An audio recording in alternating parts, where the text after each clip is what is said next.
En una realidad donde el ritmo acelerado y la presión parecen marcar la norma, decides dar un giro distinto, optar por la claridad interior. Un sendero que te brinda la capacidad de mantener el equilibrio y actuar con firmeza frente a las dificultades del día a día. No es que las tensiones hayan desaparecido de tu vida, pero ahora sabes cómo afrontarlas y convertirlas en impulso. Ahí radica la distinción entre quienes se ven superados por las circunstancias y quienes las transforman en su fuerza motora.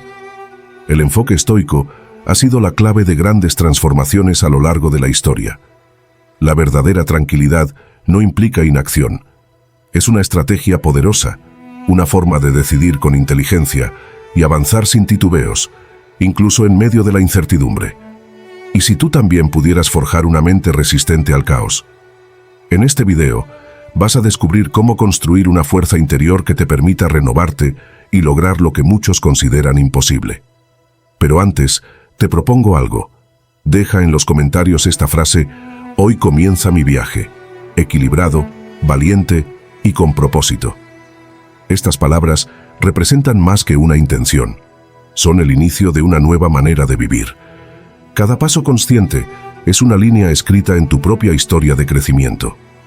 ¿Estás dispuesto a ver los retos desde otra perspectiva y hacer de ellos tu mejor herramienta? Número 1. La influencia del entorno en la seguridad de uno mismo. La existencia humana se define en la intersección entre el ser interior y el mundo exterior. Desde tiempos inmemoriales, el ambiente en el que nos desenvolvemos ha jugado un papel decisivo en la formación de nuestra identidad y en la consolidación de una seguridad personal que se funda en la confianza de nuestras capacidades. Cada experiencia, cada palabra y cada gesto recibido en nuestro camino actúa como un cincel que, con el paso del tiempo, esculpe la imagen que tenemos de nosotros mismos. Este proceso, a menudo imperceptible en su inicio, se convierte en un diálogo constante entre el individuo y su entorno, en el que las luces y sombras de las interacciones humanas configuran la percepción interna de valor y competencia. La compleja red de relaciones y circunstancias que nos rodean no es un mero trasfondo, sino un agente activo que moldea nuestra visión del mundo y la fortaleza de nuestro carácter.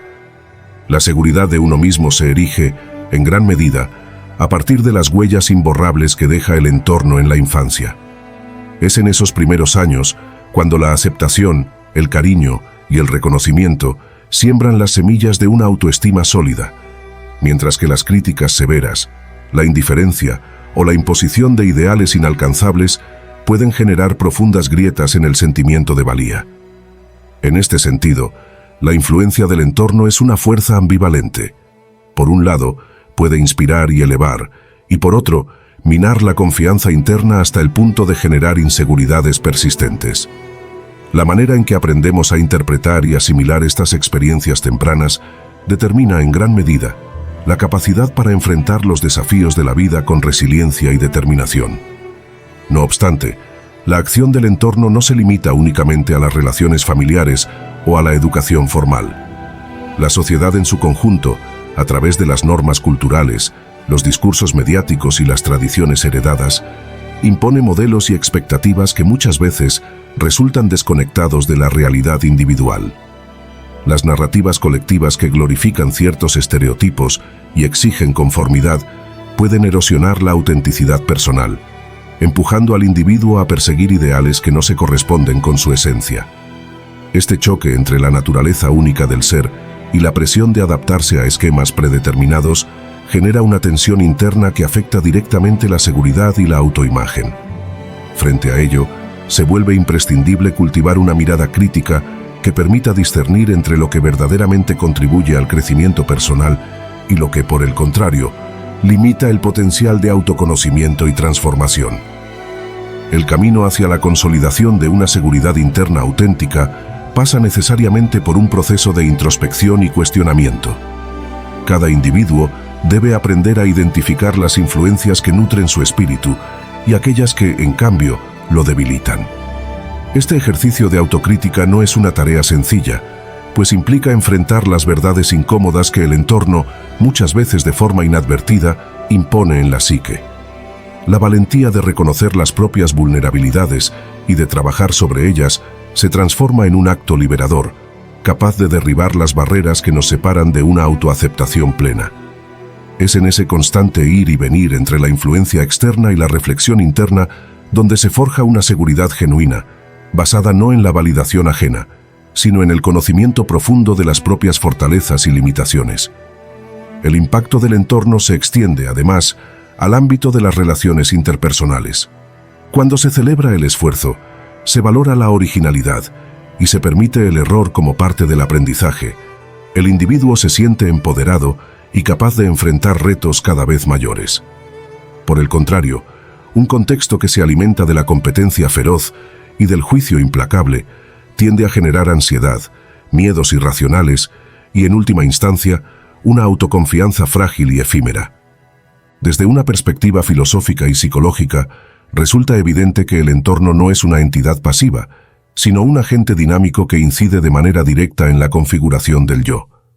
La historia del pensamiento humano nos ha enseñado que la lucha por la autenticidad y la búsqueda de la seguridad interior requieren, en gran medida, desafiar las imposiciones externas y recuperar la libertad de ser quienes realmente somos. Este desafío, que en ocasiones se traduce en una forma de rebelión contra las normas establecidas, es la clave para trascender las limitaciones impuestas por un contexto a menudo hostil o restrictivo. La resiliencia, entendida como la capacidad para recuperarse y crecer a partir de la adversidad, se convierte en una virtud indispensable en este proceso de autoconstrucción. Al aprender a ver cada obstáculo como una oportunidad de aprendizaje, el individuo puede transformar la influencia del entorno en un catalizador para el crecimiento personal y la consolidación de una seguridad auténtica. La educación, en todas sus formas, desempeña un papel central en esta dinámica. No se trata únicamente de la transmisión de conocimientos técnicos o académicos, sino de la formación integral del individuo, que implica el fomento del pensamiento crítico, la creatividad y la capacidad de cuestionar los paradigmas establecidos. Un entorno educativo que valore el diálogo, la reflexión y la experimentación contribuye a la formación de personas seguras de sí mismas, capaces de enfrentar el mundo con una actitud de apertura y curiosidad. Al mismo tiempo, es necesario reconocer que la influencia del entorno va más allá de las aulas y se extiende a todos los ámbitos de la vida cotidiana, desde la familia y los amigos hasta los espacios de trabajo y las comunidades de pertenencia. La transformación personal, en definitiva, es un proceso bidireccional en el que el individuo no solo es moldeado por su entorno, sino que también tiene la capacidad de influir en él. Al adoptar una postura proactiva y consciente, cada persona puede convertirse en un agente de cambio, contribuyendo a la creación de espacios más saludables y estimulantes para el desarrollo de la autoconfianza. Este compromiso con la transformación interna y externa exige una continua reevaluación de las propias creencias y la disposición para aprender de cada experiencia, por adversa o positiva que sea. En esa intersección entre lo personal y lo colectivo se encuentra la posibilidad de construir una sociedad en la que la seguridad y la autenticidad sean valores inquebrantables, capaces de sostener el crecimiento individual y el bienestar común. En conclusión, la influencia del entorno en la seguridad de uno mismo es un fenómeno complejo y multifacético que abarca desde los primeros años de vida hasta la adultez, permeando cada aspecto de la existencia. La calidad de las relaciones, la coherencia de las narrativas culturales y la capacidad para transformar los desafíos en oportunidades son factores determinantes en la formación de una autoconfianza genuina. Frente a un contexto que a menudo impone modelos rígidos y expectativas inalcanzables, la tarea de cultivar una seguridad interna sólida se revela como un acto de liberación y afirmación personal. Al abrazar la responsabilidad de transformar no solo nuestra percepción, sino también el entorno que nos rodea, nos abrimos a la posibilidad de vivir de manera plena, auténtica y con la certeza de que, en el diálogo constante entre lo interno y lo externo, reside la clave para una existencia verdaderamente significativa. Número 2. Sentirse bien en tu propio cuerpo. En el transitar constante de la vida, uno se enfrenta a desafíos internos y externos que ponen a prueba la relación íntima entre la mente y el cuerpo. Durante años, he observado que la búsqueda del bienestar no se reduce únicamente a la adquisición de logros externos o a la superación de obstáculos evidentes, sino que se funda en la capacidad de abrazar y comprender la compleja estructura que somos, en la que cada fibra, cada latido y cada pensamiento desempeñan un papel esencial en la conformación de nuestra identidad. Aceptar nuestro cuerpo implica reconocer que es el vehículo a través del cual experimentamos el mundo y que su fortaleza y vulnerabilidad reflejan, en ocasiones, las luchas y los triunfos de nuestro espíritu. En este sentido, cultivar una relación armónica con nuestro cuerpo se convierte en una tarea fundamental para lograr un equilibrio integral en nuestras vidas. Desde tiempos inmemoriales, diversas tradiciones han resaltado la importancia de cuidar el templo físico como medio para alcanzar una existencia plena. No se trata únicamente de embellecer o fortalecer la musculatura, sino de establecer un diálogo sincero con el cuerpo, escuchando sus mensajes y respetando sus límites. Cuando nos permitimos sentirnos cómodos en nuestra propia piel, damos un paso decisivo hacia la autoconciencia, una cualidad esencial para poder ordenar nuestras ideas, canalizar nuestras emociones y asumir responsabilidades. Es en ese espacio de integración donde el caos se transforma en orden y la desorganización interna se ve reemplazada por una disciplina que, lejos de ser opresiva, se erige en la vía para liberar el potencial latente de cada ser. El camino para sentirse bien en el propio cuerpo no es inmediato ni lineal. Se trata de un proceso gradual en el que se entrelazan el esfuerzo, la paciencia y la reflexión. A menudo, en un mundo saturado de imágenes distorsionadas y expectativas inalcanzables, la comparación con modelos irreales genera una desconexión que nos aleja de la autenticidad. Sin embargo, al centrar la atención en el autoconocimiento y en la aceptación de nuestras particularidades, se abre la posibilidad de descubrir una forma de bienestar que va más allá de lo superficial. Reconocer las imperfecciones y ver en ellas la marca de una historia personal rica y única es, en definitiva, un acto de valentía y autenticidad que permite reconfigurar la narrativa interna hacia un sentido de autoaceptación genuino. En la intersección entre lo físico y lo psicológico se halla una verdad innegable. El cuerpo es un reflejo directo de nuestras emociones, creencias y actitudes.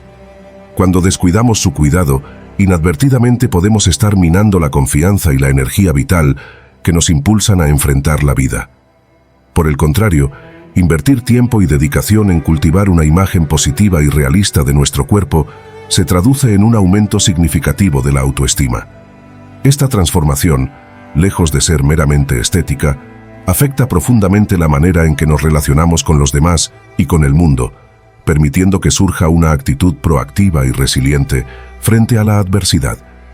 Es un recordatorio constante de que la verdadera fortaleza reside en la capacidad de integrarnos en nuestra totalidad, sin fragmentaciones ni negaciones.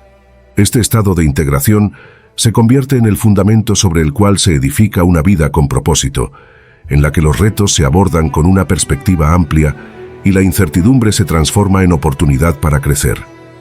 De este modo, la tarea de cuidar el cuerpo se revela como una inversión estratégica en el bienestar general, donde cada decisión, cada pequeño gesto de autocuidado, suma al entramado de una existencia que aspira a ser íntegra y significativa. La reflexión sobre el bienestar corporal nos invita, además, a cuestionar las narrativas culturales que han impuesto estándares uniformes y a menudo inalcanzables. Es imperativo liberarse de esas cadenas invisibles que encorsetan la libertad individual y reconocer que la diversidad de formas y tamaños es parte esencial de la belleza humana. En un mundo que a menudo celebra la homogeneidad, rebelarse en favor de la autenticidad se erige en un acto de resistencia y empoderamiento. Al adoptar una postura crítica frente a las expectativas externas y centrar la mirada en lo que verdaderamente nos nutre, se abre un horizonte de posibilidades en el que el cuerpo se concibe como un aliado invaluable en la búsqueda del sentido y la realización personal. Cada experiencia, cada desafío superado, contribuye a la construcción de una narrativa personal en la que el cuerpo es protagonista y compañero inseparable. Este proceso, aunque repleto de obstáculos y momentos de duda, es fundamental para alcanzar una estabilidad interna que se refleje en cada aspecto de la vida. La integración de cuerpo y mente no es un logro que se consuma de la noche a la mañana, sino el resultado de un trabajo constante y deliberado que invita a la reflexión, a la transformación y, sobre todo, a la aceptación radical de uno mismo. Así, en el cruce entre la vulnerabilidad y la fortaleza, se encuentra la verdadera esencia del bienestar, una invitación a vivir con autenticidad, a celebrar cada faceta de nuestra existencia y a reconocer que, en última instancia, el camino hacia la plenitud empieza por aprender a sentirse bien en el propio cuerpo. Número 3. El diálogo sincero es fundamental. En el entramado de la existencia humana, donde las complejidades del pensamiento y las emociones se entrelazan para formar la esencia misma del ser, el diálogo sincero emerge como un faro de luz que guía la búsqueda de la verdad y la autenticidad. Al conversar, no solo intercambiamos palabras, sino que compartimos la fragilidad de nuestra condición, abriendo la posibilidad de conectar en un nivel profundo y transformador. La sinceridad en el intercambio no es un accesorio de cortesía, sino la base sobre la cual se erige la integridad personal y colectiva. Hablar con franqueza exige el coraje de desvelar aquello que normalmente se oculta tras máscaras y convenciones, permitiéndonos reconocer nuestras limitaciones y a la vez celebrar nuestras virtudes. Es en ese acto de desnudez comunicativa donde se encuentra la semilla del cambio y el progreso, pues el diálogo sin artificios allana el camino hacia una convivencia más consciente y humana. Desde los albores del pensamiento crítico, grandes pensadores han subrayado la importancia de la honestidad en la palabra. No es casualidad que la filosofía y la psicología hayan colocado al diálogo sincero en el centro de su reflexión sobre la condición humana. La confrontación abierta de ideas, libre de engaños y manipulaciones, posibilita el desarrollo de una mente capaz de discernir la complejidad de la realidad. En este sentido, la comunicación veraz no solo permite la construcción de puentes entre individuos con perspectivas distintas, sino que fomenta la capacidad de autoevaluación y transformación interna. Así, cada conversación se convierte en una oportunidad para aprender, para cuestionar las certezas establecidas y para emerger con una visión más amplia y profunda del mundo. En el ámbito íntimo, el diálogo sincero se inicia con uno mismo. El enfrentarse a las propias contradicciones y aceptar sin reservas la totalidad de nuestro ser requiere una valentía extraordinaria. Esta práctica interna se refleja en la manera en que nos relacionamos con los demás, abriendo la puerta a relaciones más auténticas y enriquecedoras. Cuando nos permitimos ser vulnerables, dejamos de lado la armadura que nos separa de la verdadera conexión y abrimos paso a una comunicación en la que la empatía y el entendimiento mutuo tienen cabida. La honestidad consigo mismo es, por tanto, el cimiento sobre el cual se edifica la capacidad de entablar diálogos profundos y significativos. La sociedad contemporánea, saturada de discursos preformados y retóricas polarizadas, parece haberse olvidado en ocasiones del valor que tiene la comunicación genuina. En un mundo donde las redes sociales y los medios masivos tienden a simplificar el mensaje hasta el extremo de la banalidad, retomar el compromiso con un intercambio sincero se vuelve un acto revolucionario. El diálogo auténtico demanda tiempo, escucha activa y sobre todo la disposición a confrontar aquello que nos incomoda. Es precisamente esa incomodidad la que, bien gestionada, puede transformarse en el motor del crecimiento personal y social. La práctica de la sinceridad en la palabra invita a abandonar la inmediatez de respuestas prefabricadas para adentrarse en la complejidad de la experiencia humana, donde cada matiz y cada silencio tienen su valor. Resulta innegable que la capacidad de comunicarse con franqueza incide directamente en la calidad de nuestras relaciones interpersonales y en la salud de la esfera pública.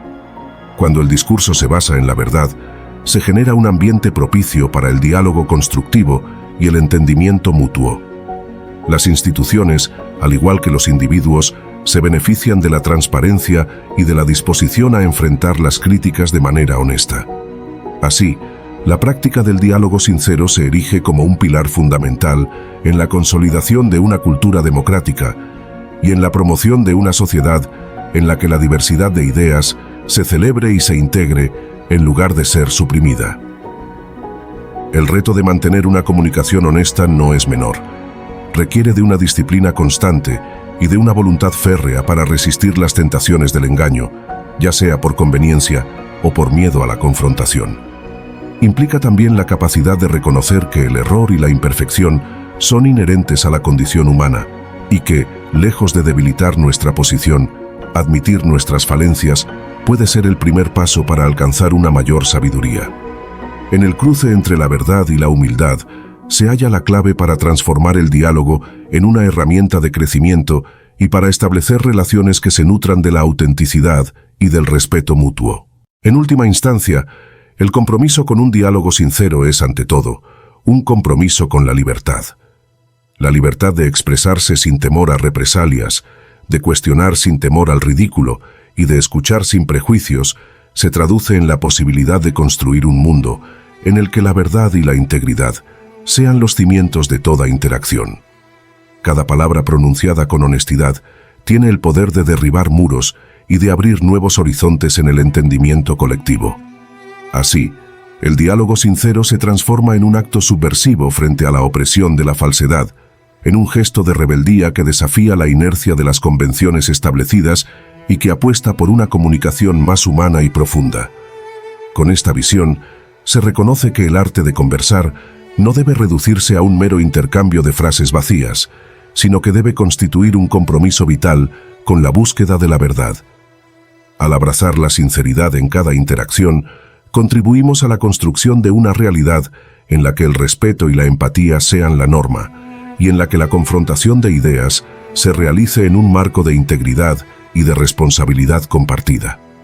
El diálogo sincero, en definitiva, es la herramienta más poderosa que tenemos para trascender las limitaciones del ego y para abrirnos a la riqueza infinita del conocimiento y de la experiencia humana. Además, este compromiso con la comunicación abierta nos invita a mirar hacia nuestro interior y reconocer que el verdadero diálogo comienza con la conversación que sostenemos con nosotros mismos. Es en ese espacio íntimo donde la reflexión se convierte en un aliado indispensable para el autoconocimiento, permitiéndonos identificar nuestras propias falacias y creencias arraigadas que a menudo frenan nuestro crecimiento personal. Cuando somos capaces de cuestionar nuestras convicciones con el mismo rigor y honestidad con que abordamos el mundo exterior, se abre la puerta a un proceso de transformación interna que repercute en la calidad de todas nuestras relaciones interpersonales.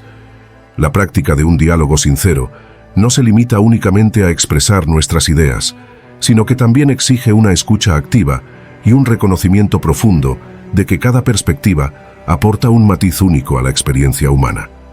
Esta apertura hacia la diversidad de pensamientos enriquece el intercambio y nos permite aprender constantemente, desafiando nuestras propias ideas y expandiendo nuestro horizonte de comprensión. En este sentido, la comunicación honesta se erige como un puente que une diferencias y fomenta un ambiente de cooperación y respeto mutuo, en el que la crítica constructiva se transforma en una herramienta fundamental para el avance colectivo. Por último, al integrar este compromiso con la verdad en nuestra vida cotidiana, no solo transformamos la forma en que nos relacionamos con los demás, sino que también fortalecemos nuestra propia identidad. La valentía de ser sinceros en un mundo que a menudo premia la superficialidad se convierte en un acto de resistencia y en una declaración de principios, recordándonos que la autenticidad es el camino hacia una existencia plena y significativa.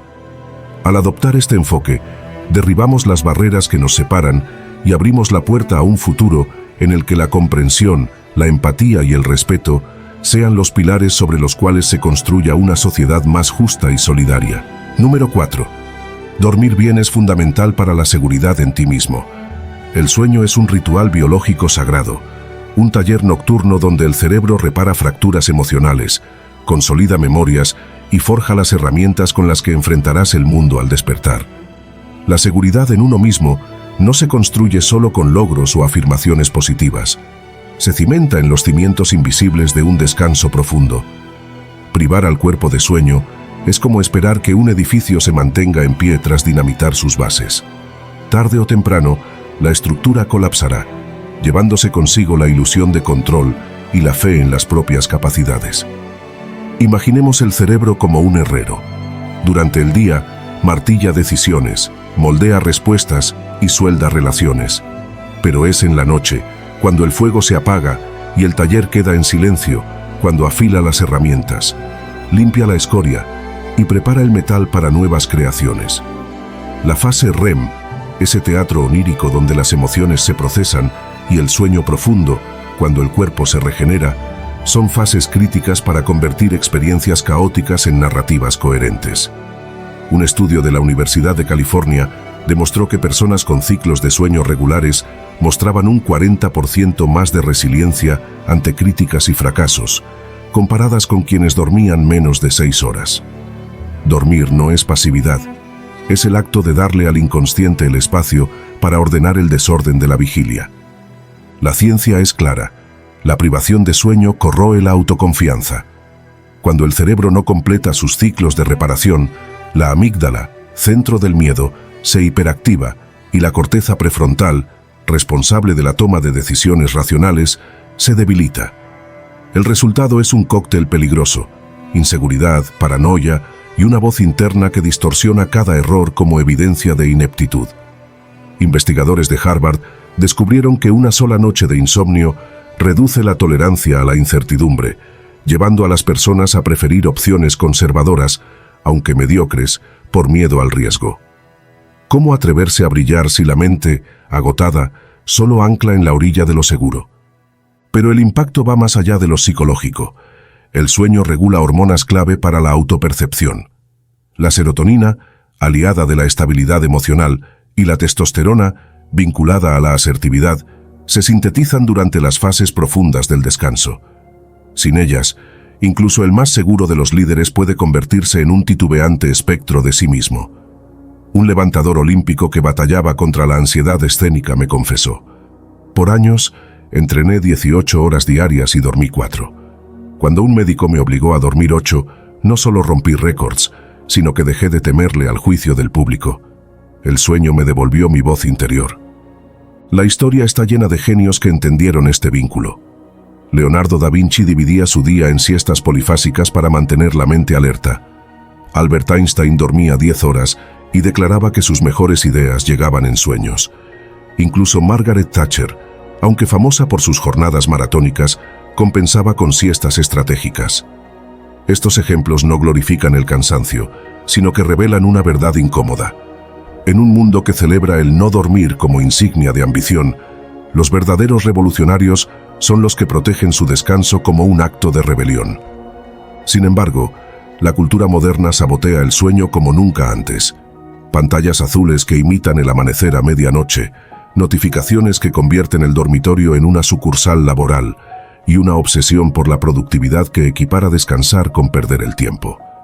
Hemos desconectado de los ritmos circadianos, esa danza ancestral con el sol, para abrazar un estilo de vida perpetuo en modo avión. Las consecuencias son claras: una epidemia de inseguridad disfrazada de ocupación.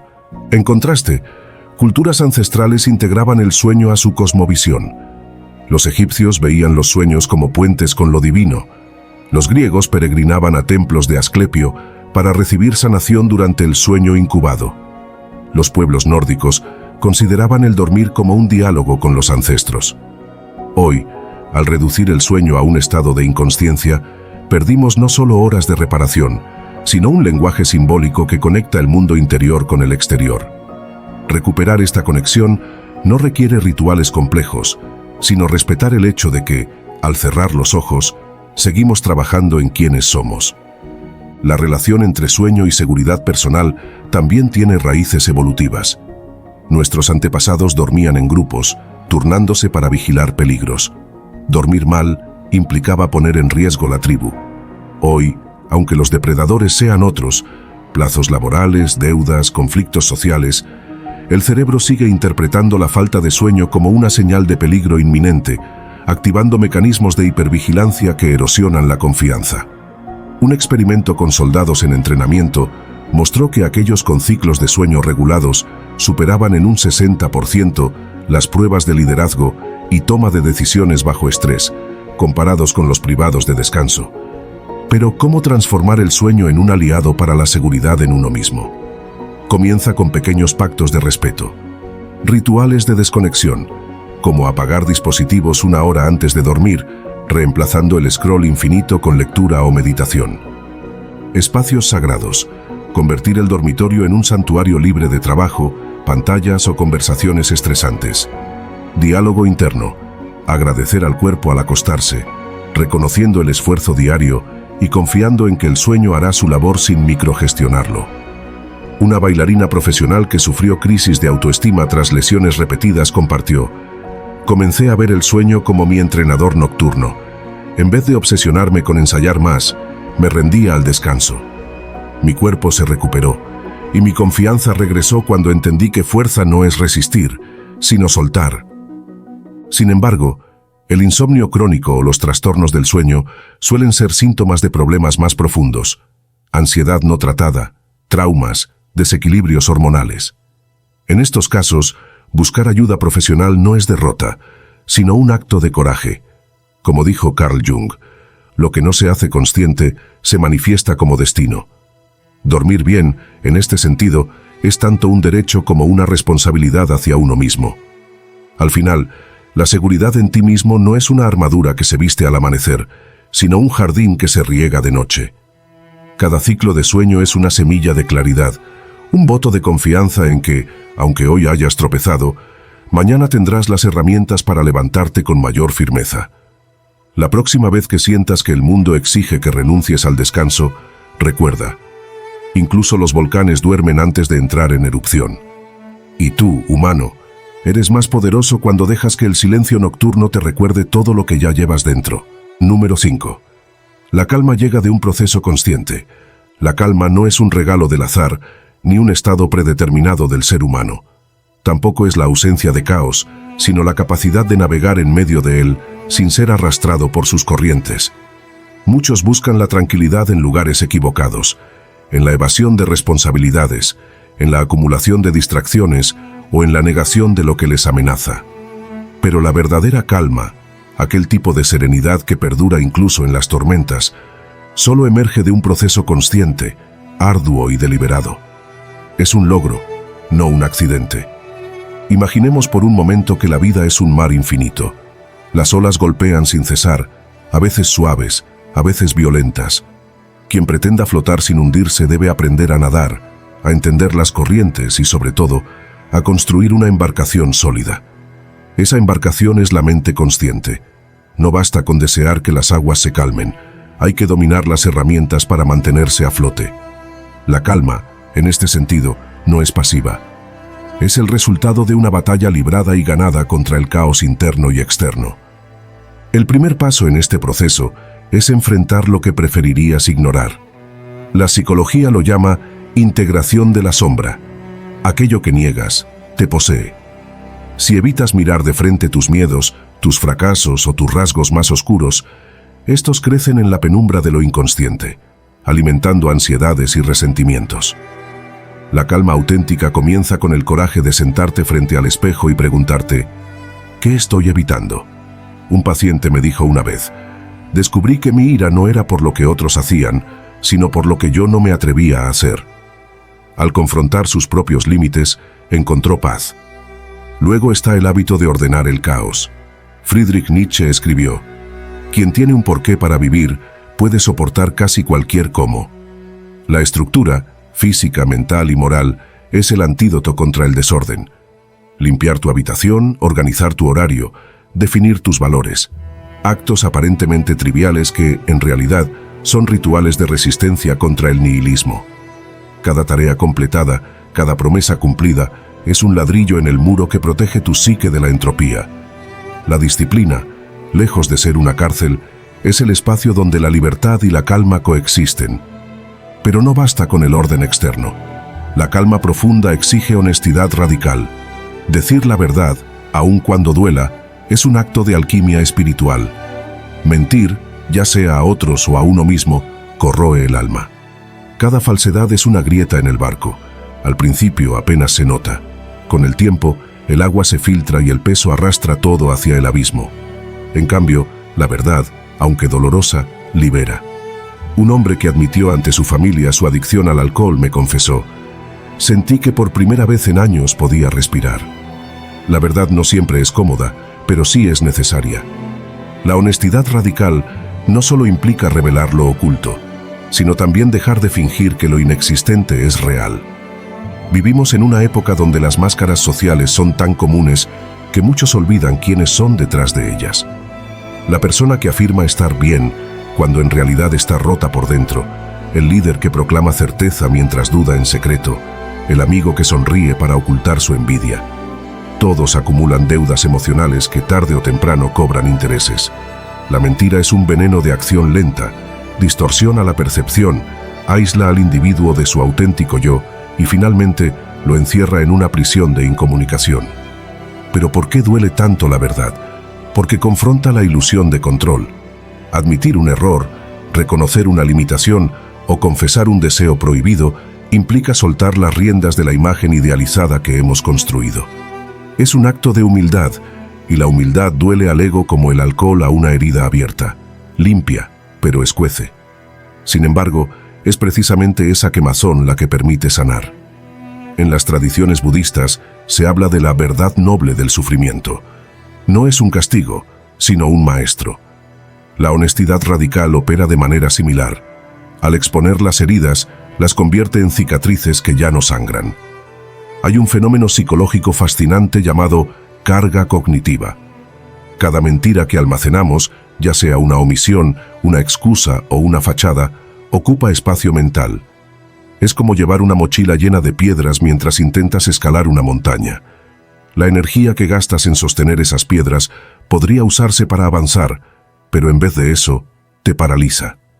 La verdad, aunque implique soltar el peso de la mentira, exige valentía para enfrentar el vacío que deja. Ese vacío, sin embargo, no es un abismo, es el terreno fértil donde puede crecer algo auténtico. Pensemos en las relaciones humanas. ¿Qué ocurre cuando dos personas deciden hablar con franqueza absoluta? Al principio, el miedo a ser rechazados o juzgados genera tensión. Pero si persisten, algo extraordinario sucede. La confianza se profundiza. La verdad compartida se convierte en un puente entre almas, no en un muro entre personajes. Un matrimonio al borde del divorcio logró salvarse cuando ambos aceptaron verbalizar sus resentimientos acumulados. Fue como quitarse vendas de los ojos, me contó la mujer. Descubrimos que no éramos enemigos, sino dos personas perdidas que habían olvidado cómo escuchar. La honestidad radical también transforma la relación con uno mismo. Autoengañarse es como vivir en una casa cuyas grietas hemos aprendido a ignorar. Un día, el techo cede. En cambio, quien se observa sin máscaras, reconociendo sus envidias, sus perezas, sus miedos, gana un poder extraño, la capacidad de elegir. Ya no está esclavizado por lo que niega, sino liberado por lo que acepta. Un joven que luchaba contra la procrastinación crónica me dijo: cuando admití que no era perfecto ni incapaz, sino simplemente alguien que temía fracasar, pude empezar a actuar. La verdad le devolvió el control. Pero cuidado, la honestidad no es un permiso para la crueldad. Decir lo que piensas sin filtro puede ser tan dañino como mentir. La honestidad radical debe estar guiada por un propósito ético, buscar el bien, no solo descargar emociones. Es la diferencia entre un cirujano que usa un bisturí para sanar y un niño que juega con una navaja. La verdad duele, sí, pero no debe mutilar. En un mundo donde las redes sociales premian la superficialidad y las respuestas rápidas sustituyen a las reflexiones profundas, practicar la honestidad radical es un acto revolucionario. Requiere resistir la tentación de esconderse detrás de likes y frases hechas. Implica preguntar: ¿estoy viviendo como creo que debería vivir o como otros esperan que viva? Esa pregunta, incómoda pero esencial, es el corazón de la calma consciente. En este proceso, el sacrificio juega un papel central. Renunciar a lo inmediato por lo trascendente es la esencia de la madurez. Postergar el placer, asumir responsabilidades incómodas o perdonar una ofensa son formas de sacrificio que paradójicamente construyen calma. En mitologías antiguas, el héroe debe enfrentar dragones para salvar al reino. En la vida moderna, los dragones son la pereza, la arrogancia y la queja. Vencerlos requiere esfuerzo, pero cada victoria silencia un poco el ruido del mundo. Finalmente, la calma consciente se nutre de significado. Viktor Frankl, sobreviviente del Holocausto, enseñó que incluso en el sufrimiento extremo, hallar un propósito permite conservar la dignidad. La pregunta, ¿Para qué estoy aquí? No es filosófica, sino práctica. Quien encuentra una respuesta, criar a sus hijos, crear arte, servir a su comunidad, descubre que la ansiedad pierde su poder. El significado actúa como ancla. Cuando las olas golpean, evita que el barco se desvíe. Sin embargo, este camino no es lineal. Habrá días en que el caos volverá a ganar terreno. La calma consciente no es un destino final, sino una práctica diaria. Como el jardinero que poda maleza cada mañana, debemos podar nuestros vicios, nuestros pensamientos autodestructivos y nuestras excusas. Y en esos momentos de retroceso, recordar las palabras de Carl Jung: lo que niegas te somete, lo que aceptas te transforma. La calma, entonces, no es para los que esperan, sino para los que actúan. No es un refugio, sino un taller donde se forja el carácter. Quienes se atreven a entrar, a mirar dentro de sí, a ordenar su mundo, a vivir con verdad, descubren algo milagroso. En el centro del huracán hay un silencio que nada puede quebrar. Número 6. El impacto de la nutrición en nuestra mentalidad. La relación entre lo que comemos y cómo pensamos es tan antigua como la humanidad, pero tan ignorada como un secreto a voces. No somos solo lo que comemos, somos en gran medida lo que absorbemos. Cada bocado, cada sorbo, cada elección alimentaria es un diálogo químico con nuestro cerebro, una negociación silenciosa entre el cuerpo y la mente que define estados de ánimo, niveles de energía y hasta la capacidad de enfrentar desafíos existenciales. La nutrición no es un mero acto de supervivencia, es un ritual de transformación biológica y psicológica. Quien subestima este vínculo vive en una niebla perpetua, sin entender por qué sus pensamientos naufragan o sus emociones oscilan como péndulos descontrolados. Imaginemos el cuerpo humano como un templo. Los cimientos son los huesos, las paredes, los músculos, el techo, la piel. Pero el altar, el lugar donde se decide la vitalidad de la estructura, está en el intestino. La ciencia moderna confirma lo que Hipócrates intuía. El sistema digestivo no solo procesa alimentos, sino que alberga un segundo cerebro, una red de neuronas que producen el 90% de la serotonina, el neurotransmisor asociado a la felicidad y la estabilidad emocional. Cuando la dieta se basa en productos ultraprocesados, azúcares refinados o grasas transgénicas, este cerebro intestinal se inflama, envía señales de angustia al sistema nervioso central y desencadena un ciclo de ansiedad, letargo o irritabilidad.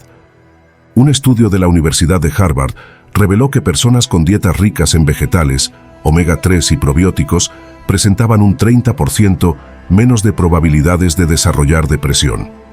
La comida, en esencia, es información. Le dice al cuerpo cómo comportarse, cómo defenderse y cómo interpretar el mundo. Pero el problema no es solo lo que ingerimos, sino lo que dejamos de ingerir. La deficiencia de nutrientes clave, magnesio, zinc, vitaminas del complejo B, actúa como un ladrón que despoja a la mente de sus herramientas para funcionar. Un cerebro privado de magnesio, por ejemplo, pierde capacidad para regular el glutamato, un neurotransmisor vinculado al estrés. Sin zinc, la producción de dopamina, responsable de la motivación y el placer, se desploma. Estos desequilibrios no se manifiestan como dolores físicos evidentes, sino como neblinas mentales, procrastinación crónica, pensamientos catastróficos o esa sensación de vacío que muchos atribuyen al fracaso personal. Un paciente me relató cómo, tras años de luchar contra la fatiga y la apatía, descubrió que su falta de disciplina era en realidad anemia por deficiencia de hierro. Al ajustar su dieta, recuperó no solo su energía, sino su fe en sí mismo. El azúcar, ese veneno dulce disfrazado de consuelo, merece un capítulo aparte. Su consumo excesivo no solo alimenta la epidemia de diabetes, sino que corrompe la mentalidad. Cuando el microbioma se daña por antibióticos, estrés o dietas pobres en fibra, la mente paga el precio.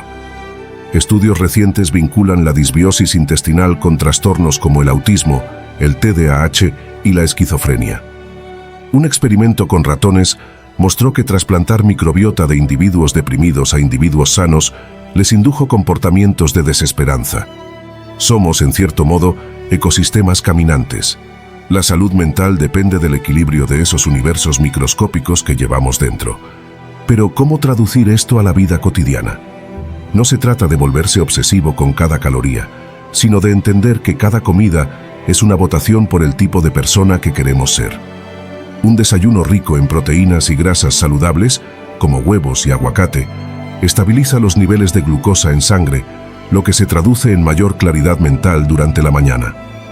Incluir alimentos fermentados, kimchi, kéfir, fortalece el microbioma. Reducir el consumo de harinas refinadas y sustituirlas por granos enteros evita los picos de insulina que generan ansiedad. Pequeños cambios, sí, pero acumulativos. Una joven estudiante que sufría ataques de pánico antes de los exámenes me contó cómo, al eliminar el café cargado y las galletas procesadas de su dieta, logró concentrarse por primera vez sin sentir que el mundo se desmoronaba. Descubrí que la calma no solo se medita, se cultiva en el plato, dijo. La nutrición también tiene una dimensión ética. Elegir qué comer y qué no comer es un acto de responsabilidad hacia uno mismo y hacia el entorno. La industria cárnica masiva, por ejemplo, no solo genera sufrimiento animal y daño ambiental, sino que produce carne cargada de hormonas del estrés que, al consumirse, afectan nuestro equilibrio hormonal. Comer no es neutral, es un voto por un sistema de valores. Quienes optan por alimentos orgánicos, locales y de temporada, no solo nutren su cuerpo, sino que refuerzan una mentalidad de cuidado y conexión con lo natural. En un mundo dominado por la desconexión, sentarse a comer conscientemente, saboreando, agradeciendo, es un acto revolucionario. Sin embargo, hay una trampa en este discurso: la culpa. La obsesión por comer perfecto puede convertirse en otra forma de tiranía. La ortorexia, la fijación patológica por la comida saludable, demuestra que incluso lo bueno, llevado al extremo, se vuelve dañino. La clave no es la perfección, sino la coherencia. Permitirse un postre ocasional no arruinará la salud mental.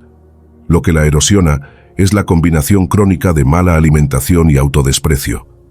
Un hombre que luchaba contra la obesidad me compartió: cuando dejé de verme como un fracasado por comer una hamburguesa y empecé a enfocarme en añadir vegetales a cada comida, perdí 20 kilos y gané autoestima. La nutrición consciente no es una dieta, es una relación de respeto con el propio cuerpo. En las culturas antiguas, los alimentos eran medicina y los banquetes, ceremonias sagradas. Número 7. El poder de la alegría para la confianza en uno mismo. La alegría no es una emoción decorativa, un mero adorno para los días buenos. Tampoco es sinónimo de felicidad superficial, esa que se compra con risas forzadas o poses para redes sociales. La verdadera alegría, profunda, auténtica, inquebrantable, es un acto de resistencia. Es la decisión de bailar bajo la lluvia mientras otros se esconden de la tormenta. Y en ese baile, en esa entrega al presente, se esconde un secreto milenario. La alegría no solo refleja confianza en uno mismo, la construye. Quien aprende a cultivar esta fuerza interior descubre que la seguridad no nace de los logros externos, sino de la certeza de que, pase lo que pase, se puede seguir eligiendo la luz. Imaginemos la alegría como una semilla. No crece en terrenos perfectos, sino en aquellos que han sido removidos por el dolor, regados por la vulnerabilidad y expuestos al sol de la aceptación. La sociedad nos enseña a buscar la confianza en lugares equivocados, en la acumulación de títulos, en la aprobación ajena o en la comparación con otros. Pero esa seguridad es frágil, como un castillo de arena frente al mar. La alegría, en cambio, opera desde dentro. Un estudio de la Universidad de California reveló que las personas que practican actividades que generan alegría genuina, como bailar, crear arte o conectar con la naturaleza, experimentan un aumento del 20% en su autoeficacia percibida, es decir, en la creencia de que pueden influir en su propio destino. La alegría no es un premio por tener éxito, es el combustible para atreverse a intentarlo.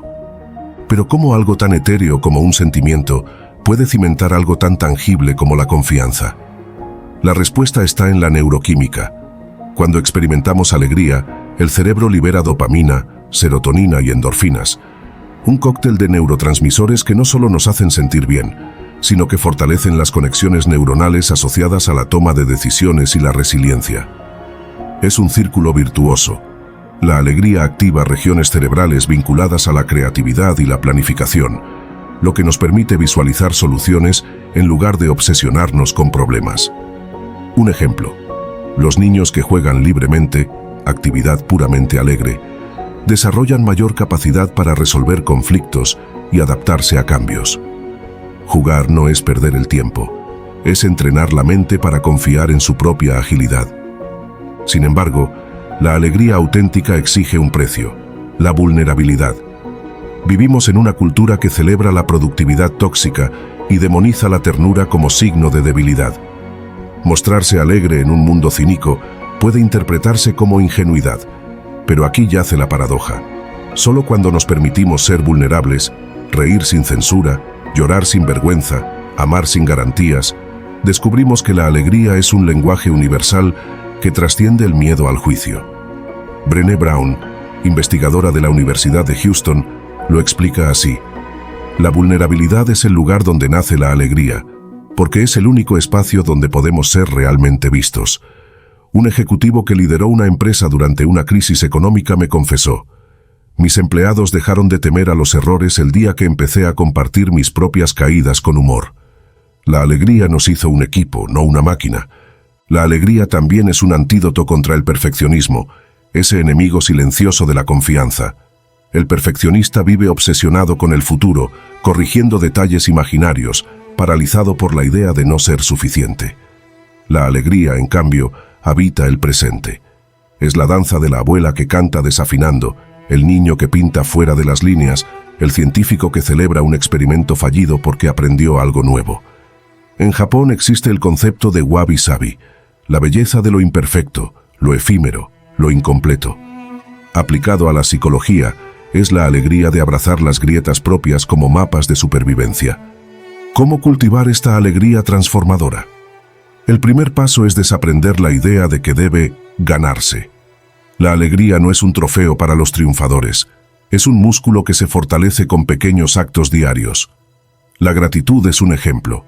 Llevar un diario donde se registren 3 momentos alegres al día: el aroma del café, una conversación sincera, el vuelo de un pájaro, reentrena al cerebro para detectar posibilidades en lugar de amenazas. Otro ejercicio es el juego sin propósito.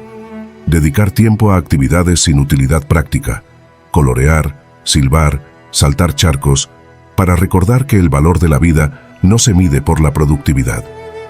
Un CEO que practica esto me confesó: mis mejores ideas surgen cuando estoy jugando con mis perros, no en reuniones de directorio. La conexión humana es otro pilar. La alegría compartida se multiplica, pero en la era digital hemos confundido conexión con contacto superficial. Las tribus ancestrales entendían esto. Celebraban juntas las cosechas, los nacimientos, incluso los funerales, porque la alegría colectiva tejía redes de confianza mutua. Hoy necesitamos crear nuevas tribus. Un experimento social en Dinamarca mostró que personas que cenaban semanalmente con vecinos, compartiendo historias y risas, reportaban un aumento del 35% en su autoestima comparado con quienes cenaban solos. La alegría nos recuerda que no estamos solos en la batalla, y esa certeza nutre la confianza para actuar. Sin embargo, hay una sombra en este camino: la alegría tóxica, esa que niega el dolor, impone sonrisas falsas y grita «ánimo» a quien sufre. Esa alegría no empodera, sino aísla. La verdadera alegría es inclusiva. Hace espacio para todas las emociones. Un terapeuta que trabaja con pacientes terminales me compartió: no les pido que vean el lado positivo. Les digo, si hoy quieren reír, rían. Si quieren llorar, lloren. La alegría llegará cuando sea sincera. La confianza nace de la autenticidad, no de la negación. En la mitología griega, la diosa Eufrosine, una de las 3 Cárites, representaba la alegría y el buen ánimo. Los antiguos la invocaban no para evitar el sufrimiento, sino para encontrar el coraje de enfrentarlo con gracia. Hoy, en un mundo obsesionado con la autoexigencia y el rendimiento, recuperar ese espíritu es revolucionario. La alegría nos devuelve a nuestro cuerpo, al movimiento espontáneo, a la respiración profunda, y nos aleja de la tiranía de la mente hipercrítica. Un bailarín que superó una severa depresión lo resumió así: la danza no curó mi dolor, pero me enseñó que mi cuerpo podía sentir placer incluso cuando mi mente quería morir. Esa contradicción me salvó. La alegría también tiene un componente ético. Elegirla en medio de la adversidad no es evasión, sino un acto de fe en la vida. Cuando Nelson Mandela salió de 27 años de prisión, sorprendió al mundo bailando y cantando. No era indiferencia al sufrimiento, era la decisión consciente de no permitir que el odio gobernara su espíritu. Mandela entendió lo que la ciencia confirma. La alegría activa la corteza prefrontal, área cerebral vinculada a la empatía y la toma de decisiones éticas. Quien cultiva alegría no solo se fortalece a sí mismo, inspira a otros a creer en lo posible. Pero cuidado, la alegría no es una varita mágica. Habrá días en que la tristeza, la duda o el miedo opaquen su luz. La clave está en recordar que, como el sol tras las nubes, la alegría no desaparece, solo espera ser redescubierta. Un poeta que sobrevivió a la guerra escribió: «Aprendí que la alegría no es la ausencia de oscuridad, sino la habilidad de encender una vela con las manos temblorosas». Esa vela, titubeante pero persistente, es la esencia de la confianza. Saber que incluso en la incertidumbre tenemos recursos internos para seguir ardiendo. Al final, la relación entre alegría y confianza es un diálogo íntimo. Cada risa genuina, cada momento de asombro, cada acto de creación desinteresada son votos de fe en uno mismo. La próxima vez que sientas que el mundo pesa demasiado, pregúntate: ¿qué me haría reír ahora mismo? La respuesta, sea absurda, simple o sentimental, podría ser el primer paso para recordar que, en tu interior, hay una fuerza indomable que ni el fracaso, ni el tiempo, ni el miedo podrán apagar. La alegría no garantiza el éxito, pero sí garantiza algo más valioso: la certeza de que pase lo que pase, valió la pena intentarlo. Número 8. Aléjate de las personas que sacan lo peor de ti. En un mundo saturado de interacciones y relaciones, pocas cosas son tan determinantes en la formación del carácter y en la percepción de uno mismo como la calidad de la compañía que elegimos mantener. La sabiduría ancestral, combinada con los descubrimientos modernos en psicología y neurociencias, nos enseña que nuestro entorno social ejerce una influencia profunda y a menudo insidiosa sobre nuestra conducta y visión del mundo. Aquellos individuos que extraen sistemáticamente lo peor de nosotros no solo minan nuestro estado de ánimo, sino que erosionan, poco a poco, la integridad de nuestro ser, desviándonos del camino del crecimiento personal y del autorrespeto. Por ello, alejarse de quienes incitan a nuestras peores facetas es, más que un mero capricho, una decisión vital para la preservación de nuestra dignidad y el florecimiento de nuestras potencialidades. El proceso de discernir quién merece ocupar un espacio en nuestra vida se asemeja a la delicada tarea de purificar el alma. Cada encuentro, cada conversación y cada interacción se erige como un reflejo de nuestros valores y de la imagen que deseamos proyectar. Las personas que, de forma persistente, nos empujan hacia comportamientos autodestructivos o actitudes negativas, actúan como espejos distorsionados, reflejando aspectos oscuros que, de otra manera, podríamos superar mediante la introspección y el trabajo personal. Alejarnos de estos individuos no es un acto de egoísmo ni de intolerancia, sino un movimiento consciente hacia la liberación y la afirmación de nuestra propia valía, permitiéndonos trazar una ruta que nos acerque a la mejor versión de nosotros mismos. La influencia del entorno en la psique humana es un fenómeno reconocido desde tiempos inmemoriales. Filósofos y sabios han advertido sobre el peligro de asociarse con aquellos que carecen de un compromiso genuino con la verdad y la virtud. En la actualidad, diversos estudios científicos confirman que las dinámicas interpersonales afectan la forma en que nuestro cerebro procesa información y regula las emociones. Rodearnos de individuos que nos inducen a patrones de conducta negativos puede arraigar en nosotros hábitos perjudiciales, mermando no solo nuestro bienestar emocional, sino también nuestra capacidad para tomar decisiones racionales y éticas. Es por ello que elegir con criterio nuestras relaciones resulta esencial para preservar la salud mental y fortalecer la integridad personal. Alejarse de quienes extraen lo peor de nosotros requiere de autodisciplina y la valentía de establecer límites claros. No se trata de cortar vínculos de forma abrupta, sino de cultivar la capacidad de identificar, con honestidad, aquellos patrones que nos impiden crecer. Este discernimiento implica reconocer que, en ocasiones, podemos ser cómplices involuntarios de nuestra propia decadencia al permitir influencias negativas en nuestro entorno. Aceptar esta realidad es el primer paso para reconstruir una red de relaciones edificantes que nutran nuestro espíritu y enriquezcan nuestra experiencia vital. El proceso de distanciamiento de influencias negativas no resulta sencillo ni inmediato. Requiere una travesía de introspección, valentía y la disposición para enfrentar las cicatrices que deja el pasado. Muchas veces, la dependencia emocional y el temor al rechazo dificultan la ruptura con relaciones dañinas. Sin embargo, la madurez se refleja en la capacidad de reconocer que cada vínculo debe contribuir a la edificación de una existencia enriquecedora. Soltar aquello que nos empobrece es, en realidad, un acto liberador que allana el camino hacia la renovación y la posibilidad de reconstruir nuestra identidad sobre cimientos sólidos y auténticos. La psicología humanista y las investigaciones sobre el bienestar han demostrado que rodearse de individuos que inspiran y desafían a ser mejores es fundamental para alcanzar un desarrollo integral. Contrariamente, aquellos que fomentan actitudes negativas se convierten en obstáculos que impiden nuestro ascenso hacia la autorrealización. Elegir sabiamente a quienes integran nuestro círculo íntimo es, por tanto, un acto de liderazgo personal y autoafirmación. La capacidad de separar lo edificante de lo destructivo no solo preserva nuestra salud mental, sino que nos permite avanzar con firmeza hacia un futuro en el que la integridad, la autenticidad y el compromiso con la verdad sean los pilares sobre los que se erige nuestra existencia. Finalmente, es crucial entender que apartarse de quienes sacan lo peor de nosotros no implica un desprecio absoluto por la complejidad humana, sino una búsqueda consciente de entornos que nutran nuestra esencia. La verdadera fortaleza se manifiesta en la habilidad de reconocer nuestros límites y valorar nuestra dignidad por encima de relaciones que, pese a ofrecer una falsa sensación de seguridad, terminan por empobrecer nuestro espíritu.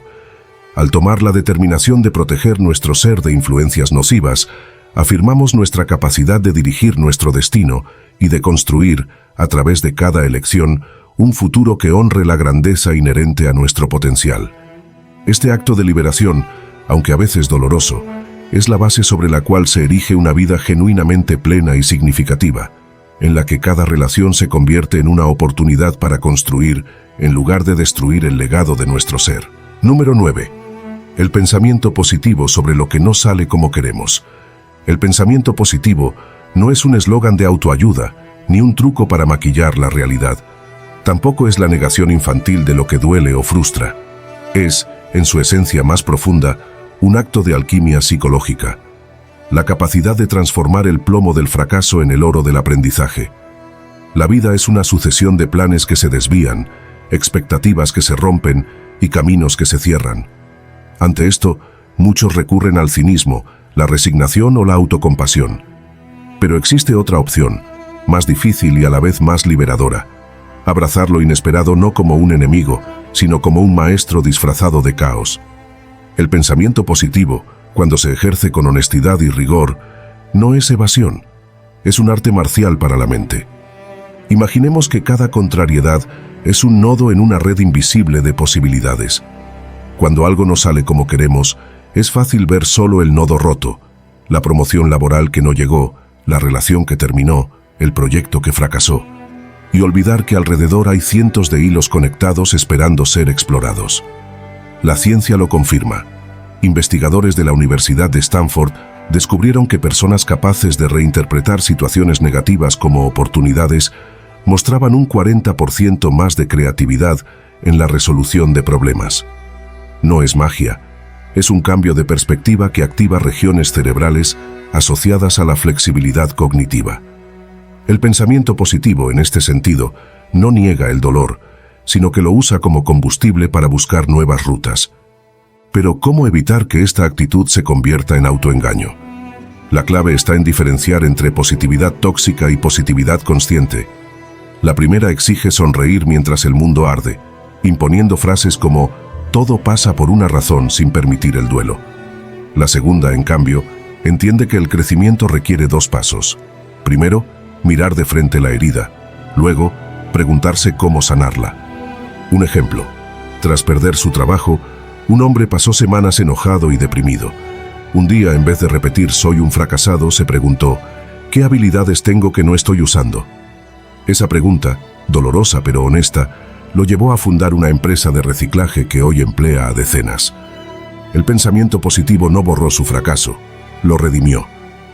Este proceso exige confrontar lo que Carl Jung llamaba la sombra, esos aspectos de nosotros mismos que rechazamos por miedo o vergüenza. Cuando las cosas no salen como queremos, la tentación es proyectar la culpa, en otros, en el destino, en la mala suerte. Pero la verdadera transformación comienza cuando nos atrevemos a decir ¿qué parte de esto es responsabilidad mía? No para flagelarnos, sino para empoderarnos. Un estudio de la Universidad de Harvard reveló que empleados que practicaban la autocrítica constructiva tras cometer errores tenían un 25% más de probabilidades de mejorar su desempeño que aquellos que se limitaban a culpar factores externos. Asumir la propia agencia no es masoquismo, es el primer paso para recuperar el control. Sin embargo, el pensamiento positivo no opera en el vacío. Requiere estructura, como un jardín que necesita tanto sol como riego. Aquí entra en juego la práctica deliberada de gratitud. Requiere crear burbujas de lucidez, espacios físicos y mentales donde priorizamos historias de superación, conversaciones significativas y entornos que inspiren creatividad. Un profesor de secundaria en un barrio marginal implementó clubes de optimismo, donde los estudiantes compartían logros mínimos, aprender una palabra nueva, resolver un conflicto sin violencia. Tras un año, el índice de graduación aumentó un 30%. La esperanza, demostró, es contagiosa. El pensamiento positivo también tiene un componente ético. Elegir ver más allá del fracaso inmediato es un acto de fe en el potencial humano. Thomas Edison, tras miles de intentos fallidos por crear la bombilla, dijo: «No he fracasado. He encontrado 10.000 maneras que no funcionan». Esta frase no es solo ingenio, es la esencia de una mentalidad que ve el error como información, no como identidad. En Japón, el arte del kintsugi, reparar cerámicas rotas con oro, celebra las cicatrices como parte de la historia del objeto. Aplicado a la psicología, es una metáfora poderosa. Nuestras rupturas no nos definen, pero cómo las reparamos sí. Sin embargo, hay una trampa sutil: confundir positividad con omnipotencia. El pensamiento positivo no garantiza que todo saldrá bien, nos prepara para seguir adelante incluso cuando no es así. La filosofía estoica lo entendía bien. Tenemos control sobre nuestras acciones, no sobre sus resultados, enseñaba Epicteto. Un agricultor puede plantar semillas con esmero, pero no obligar a que llueva. Su confianza no está en controlar el clima, sino en saber que, llueva o no, ha hecho su parte. Esta humildad evita la frustración de esperar milagros y centra la energía en lo accionable. En el ámbito social, el pensamiento positivo adquiere una dimensión colectiva. Las comunidades que enfrentan adversidades extremas, guerras, desastres naturales, suelen desarrollar resiliencia a través de narrativas compartidas de superación. En Ruanda, tras el genocidio de 1994, surgieron grupos de mujeres que, a pesar de haberlo perdido todo, comenzaron a tejer cestos juntas. Aquel acto aparentemente simple, crear belleza en medio del horror, se convirtió en un símbolo de reconstrucción nacional. Tejiendo, recordamos que aún tenemos manos, y con manos podemos volver a construir, dijo una de ellas. El pensamiento positivo en estos casos no es individualismo, es un puente hacia la sanación colectiva. Pero ¿cómo aplicar esto en la vida cotidiana? Un método práctico es el diario de reencuadre. Cada noche, escribir un evento que no salió como se esperaba y responder 3 preguntas. ¿Qué puedo aprender de esto? Enfocado en crecimiento. ¿Qué pequeños pasos puedo dar mañana? Enfocado en acción. ¿Qué tengo aún que agradecer? Enfocado en gratitud. Este ejercicio, respaldado por terapeutas cognitivo-conductuales, reduce la rumiación y fomenta la proactividad. Una estudiante que reprobó un examen crucial me compartió: al escribir que aún tenía salud para intentarlo de nuevo, amigos que me apoyaban y tiempo para mejorar, dejé de verme como una víctima. La espiritualidad, en sus múltiples formas, también ofrece herramientas. El budismo habla de la ecuanimidad, aceptar lo que no puede cambiarse sin perder la paz interior. El cristianismo promueve la fe como certeza de lo que se espera, convicción de lo que no se ve. Incluso el ateísmo práctico puede abrazar la positividad a través de la confianza en la capacidad humana de adaptación. La clave no es la doctrina, sino la práctica de encontrar significado más allá del control. No obstante, el pensamiento positivo tiene límites. No cura enfermedades graves, no resuelve injusticias sistémicas, ni sustituye la acción concreta. Pretender que todo estará bien, sin trabajar por ello, es ingenuidad peligrosa. La verdadera positividad es aliada de la realidad, no su enemiga. Como dijo el escritor James Baldwin, no todo lo que se enfrenta puede cambiarse, pero nada puede cambiarse hasta que se enfrenta. Número 10. La calma proviene de aceptar lo que no podemos controlar. En un mundo lleno de incertidumbres y de fuerzas que escapan a nuestro alcance, la búsqueda incesante de control puede resultar tan agotadora como infructuosa. La verdadera serenidad, esa calma profunda y estable, no reside en la ilusión de dominar cada circunstancia, sino en la sabia aceptación de aquello que se encuentra fuera de nuestro poder. Esta aceptación no implica rendición ni resignación, sino un reconocimiento honesto de la finitud de nuestras capacidades y de la naturaleza inmutable del entorno. Al comprender que hay realidades sobre las cuales no podemos influir, liberamos una energía vital que nos permite concentrarnos en transformar lo que sí depende de nosotros, fomentando así una actitud resiliente y genuinamente auténtica ante la vida. El camino hacia esta calma se fundamenta en la capacidad de discernir entre lo que podemos cambiar y lo que debemos aprender a abrazar tal como es. Las enseñanzas de la antigüedad, desde el estoicismo hasta las filosofías orientales, han recordado repetidamente que el sufrimiento se intensifica cuando nos empeñamos en luchar contra lo inevitable. En cambio, al aceptar las circunstancias incontrolables, dejamos de alimentar una espiral de frustración y ansiedad que perturba nuestra mente y erosiona nuestra paz interior. Este proceso de aceptación, lejos de significar pasividad, nos invita a adoptar una postura de compromiso activo con nuestro propio crecimiento, enfocando nuestros esfuerzos en la transformación interna y en el perfeccionamiento de aquellos aspectos sobre los cuales sí tenemos influencia.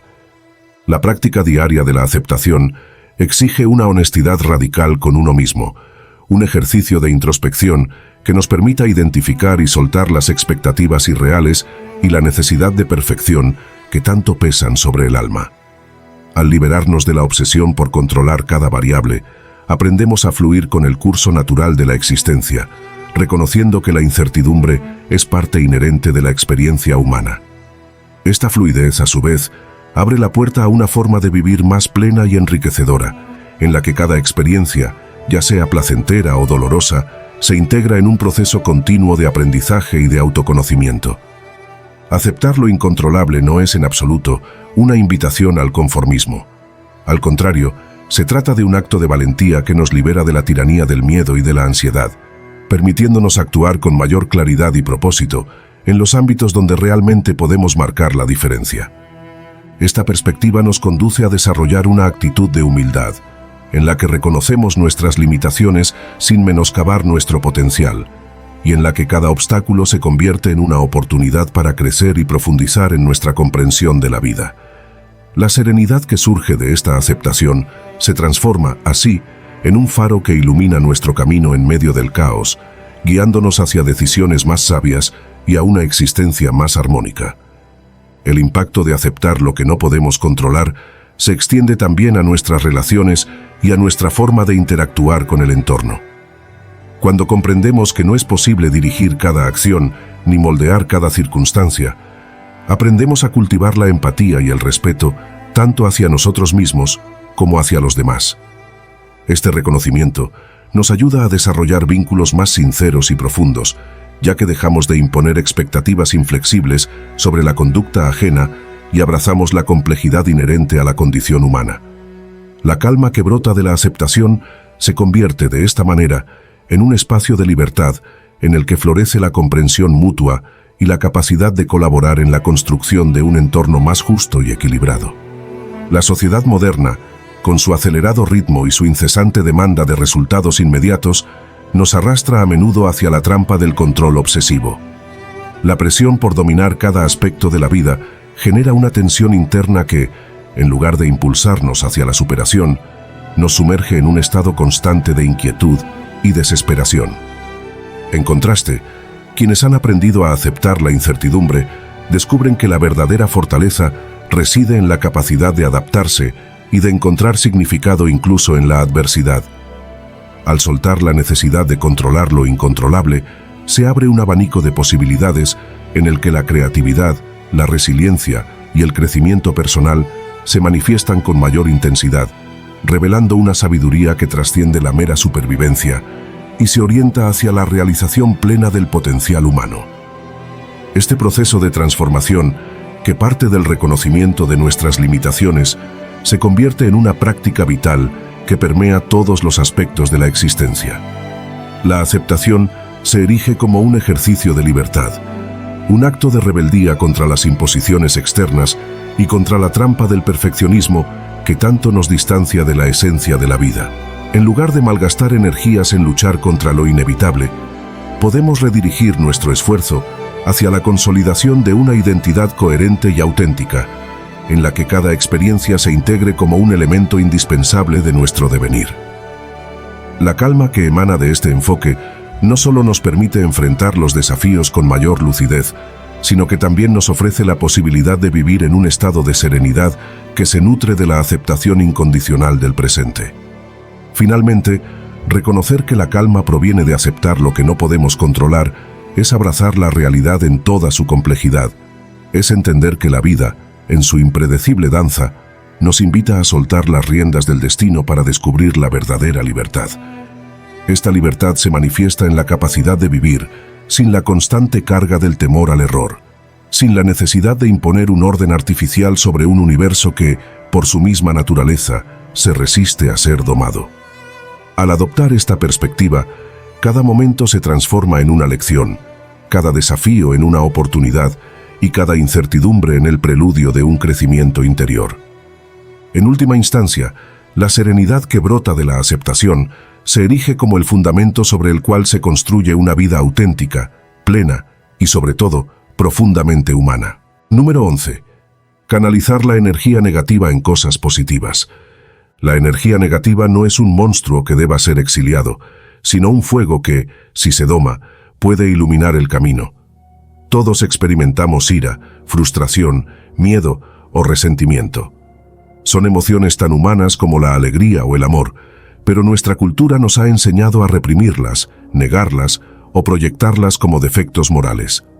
Sin embargo, estas fuerzas oscuras contienen un potencial extraordinario. Son la materia prima para crear, sanar y evolucionar. Canalizarlas no significa pensar en positivo de manera forzada, sino transformar el veneno en medicina a través de un proceso consciente y deliberado. Como escribió el poeta Rumi, la herida es el lugar por donde entra la luz. Imaginemos la energía negativa como un río desbordado. Si intentamos contenerlo con muros rígidos, represión, evasión, autocastigo, tarde o temprano romperá los diques e inundará todo a su paso. Pero si aprendemos a redirigir su caudal, construyendo canales, molinos, sistemas de riego, ese mismo río puede alimentar cosechas, generar electricidad o dar vida a un ecosistema. Así opera la mente humana. La ira puede convertirse en determinación, el miedo en precaución, la tristeza en empatía. Un estudio de la Universidad de Michigan descubrió que individuos que transformaban su ansiedad en energía para prepararse ante desafíos, en vez de paralizarse, obtenían un 35% más de éxito en sus metas. La clave no está en eliminar la oscuridad, sino en usarla como contraste para definir la luz. El primer paso es reconocer la energía sin juzgarla. En la tradición budista se habla de sentarse con el demonio, invitar a la emoción perturbadora a tomar té, observarla sin identificarse con ella. Un empresario que enfrentó la quiebra de su compañía me relató: en lugar de huir de mi rabia, le pregunté, ¿qué necesitas? Descubrí que detrás de ella había un anhelo de reinvención. Al aceptar la emoción como mensajera, no como enemiga, logró convertir su fracaso en una plataforma para lanzar un negocio más alineado con sus valores. La energía negativa, cuando se escucha, siempre revela una necesidad insatisfecha o un límite que debe ser trascendido. Pero este proceso exige coraje. La sociedad premia la positividad superficial y castiga la expresión auténtica de lo que duele. ¿Cuántas veces nos han dicho, no estés triste o controla tu carácter, como si las emociones fueran interruptores? La psicología llama a esto invalidación emocional, y su efecto es devastador. Genera culpa, desconexión y, paradójicamente, más negatividad acumulada. En cambio, culturas como la griega antigua entendían el valor catártico de canalizar estas fuerzas. El teatro trágico era un ritual donde la audiencia liberaba su propia pena y miedo a través de la historia de los personajes. Hoy necesitamos rituales modernos: escribir diarios, practicar artes marciales, crear arte. Un adolescente que sufría bullying comenzó a plasmar su rabia en grafitis urbanos. Cada spray era un grito que se volvía color, dijo. Ahora expone en galerías. La ciencia ofrece una explicación fascinante. Las emociones intensas activan el sistema nervioso simpático, liberando adrenalina y cortisol. Si no gastamos esa energía física, se estanca, generando estrés crónico o enfermedades psicosomáticas. Por eso, métodos como el ejercicio intenso, el baile o incluso limpiar la casa son efectivos. Convierten la carga química del enojo o la ansiedad en movimiento productivo. Un experimento en la Universidad de Harvard mostró que personas que levantaban pesas tras recibir noticias frustrantes reportaban un 50% menos de hostilidad que quienes permanecían sedentarios. El cuerpo no distingue entre buena y mala energía, solo sabe que debe gastarla. Sin embargo, la transformación no termina en lo físico. La energía negativa también puede ser el motor de la creatividad. La historia del arte está llena de ejemplos. Frida Kahlo pintó su dolor físico y emocional en obras que revolucionaron el surrealismo. Beethoven compuso sinfonías sublimes mientras perdía el oído. Maya Angelou convirtió el trauma de su infancia en poesía que inspiró movimientos civiles.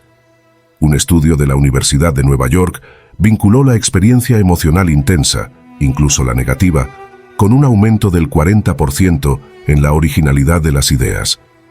Cuando canalizamos la oscuridad hacia un propósito, dejamos de ser víctimas de ella para convertirnos en alquimistas. Este principio aplica incluso en lo cotidiano. La frustración por un proyecto laboral estancado puede impulsar a aprender nuevas habilidades. El dolor de una ruptura amorosa puede motivar a profundizar en el autoconocimiento. La indignación ante una injusticia social puede traducirse en activismo. Un profesor de escuela en un barrio marginal usó su frustración con el sistema educativo para crear un programa de tutorías entre estudiantes. Cada vez que sentía rabia por la falta de recursos, recordaba que esa misma rabia era el combustible para buscar soluciones, explicó. Pero hay una trampa: la espiritualidad light, que promueve soltar o liberar la energía negativa sin antes entenderla. Es como intentar apagar un incendio ignorando su origen. La canalización efectiva requiere dos fases. Primero, compostar, descomponer la emoción para extraer sus nutrientes. Luego, cultivar, usar esos nutrientes para generar algo nuevo. Un ejemplo: tras la muerte de su hijo, una madre inició un grupo de apoyo para familias en duelo. El dolor no desapareció, confesó, pero al usarlo para ayudar a otros, dejó de ser un peso muerto. La filosofía estoica ofrece una herramienta poderosa: amor fati, amar el destino. No se trata de resignación pasiva, sino de abrazar cada experiencia, incluso la más dolorosa, como material esencial para construir carácter. Nietzsche lo resumió así: lo que no me mata, me hace más fuerte. Un empresario que perdió su fortuna durante una crisis económica me dijo: aprendí que el miedo a perderlo todo era peor que perderlo todo. Ahora, cada obstáculo es un desafío que me recuerda lo lejos que he llegado. En las relaciones humanas, este enfoque puede sanar conflictos. La ira hacia un ser querido, en vez de expresarse como ataque, puede reformularse como un llamado a establecer límites. La envidia, en lugar de corroer, puede señalar deseos no reconocidos. Un matrimonio al borde del divorcio logró reconciliarse cuando, en vez de culparse, Usaron sus heridas para crear un pacto de crecimiento mutuo. Convertimos nuestras quejas en proyectos conjuntos, contó la esposa. La naturaleza es la maestra suprema de esta transformación. Los bosques incendiados renacen con suelo más fértil. Los volcanes destruyen, pero su lava enfría forma nuevas tierras. Incluso el compostaje convierte desechos en abono. Nosotros, como parte de ese ciclo, estamos diseñados para hacer lo mismo. Un agricultor que perdió su cosecha por una sequía usó su desesperación para investigar técnicas de riego sostenible. Hoy, su finca es modelo en su región. Sin embargo, la canalización falla cuando pretendemos hacerla solos. Las comunidades son esenciales para transformar la energía colectiva. Las protestas sociales, por ejemplo, convierten la indignación en movimientos de cambio. Los grupos de apoyo transforman el dolor individual en resiliencia colectiva. En Ruanda, tras el genocidio, mujeres víctimas y perpetradoras tejen juntas canastas como símbolo de reconciliación. Las manos que antes sostenían machetes ahora crean belleza, dijo una líder. La tecnología, irónicamente, ha complicado este proceso. Las redes sociales nos invitan a descargar la negatividad en likes pasivos o comentarios agresivos, drenando nuestra energía sin propósito. Pero también ofrecen herramientas. Un joven convirtió su ansiedad social en un blog que conecta a miles de personas con sus mismas luchas. Número 12. Cambia tu enfoque hacia tus verdaderas prioridades. La vida moderna es un torbellino de voces que compiten por tu atención. Notificaciones, expectativas sociales, urgencias artificiales, miedos inflados. En medio de este ruido, es fácil confundir lo urgente con lo importante, lo brillante con lo valioso, lo ruidoso con lo esencial. Cambiar el enfoque hacia las verdaderas prioridades no es un ejercicio de productividad, sino un acto de rebelión existencial. Es desobedecer la tiranía de lo inmediato para obedecer la llamada de aquello que da sentido a tu existencia. Las prioridades auténticas no se eligen, se descubren como un río subterráneo que espera ser liberado de las capas de distracción y autoengaño. Imaginemos que la atención es un faro.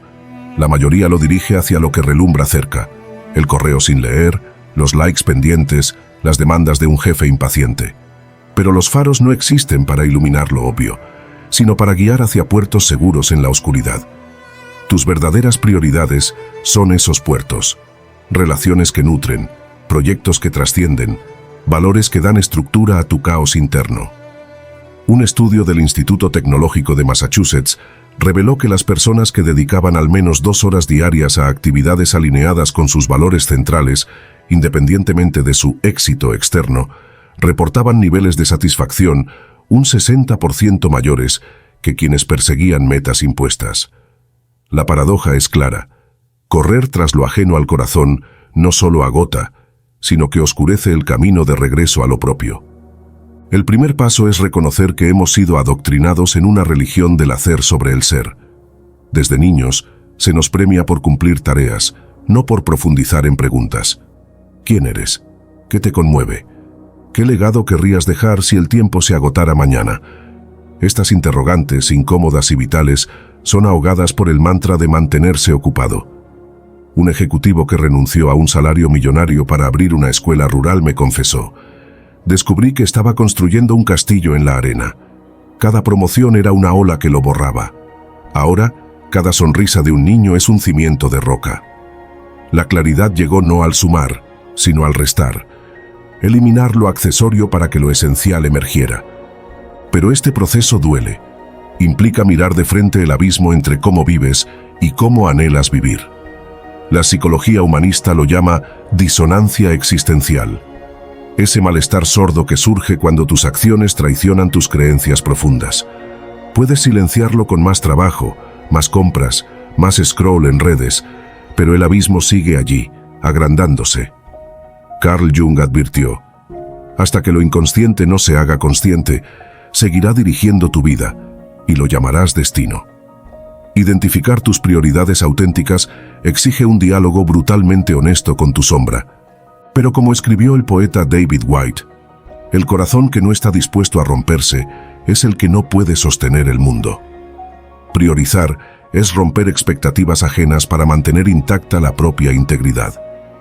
En el núcleo de este viaje está el concepto de muerte simbólica. Para que algo nuevo nazca, algo viejo debe morir. Hábitos, relaciones tóxicas, identidades caducas. Los ritos de paso en culturas ancestrales, como las Vision Quest de los nativos americanos, implicaban aislamiento y confrontación con los miedos. Hoy, nuestros rituales son más sutiles pero igual de poderosos.